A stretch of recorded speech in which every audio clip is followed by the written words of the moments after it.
हाँ दद्दू, तो इस ट्रैक्टर के बारे में बताइए, कैसा चल रहा है, कैसा क्या है? ये अभी नया बन के आया है, वो जी, जी, बनानी जी। करवाई इसकी। जी जी जी और पूरा कलर मलर से नहीं, जी जी जी और पूरा चैनल भी बदल लिया हमने। जी जी जी।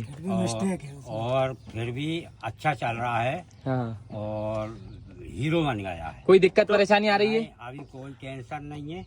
कलर कैसा लग रहा है? कलर कैसा लग रहा है दद्दू? कलर कलर कलर भी बहुत अच्छा बनाया उनने। मजा आ गया नहीं आया? नहीं, मजा आ गया, नया हो गया बिल्कुल ट्रैक्टर हमारा। जी जी जी बिल्कुल खद्दड़ हो गया था। जी, बस ठीक है। जय श्री राम। तो जय श्री राम।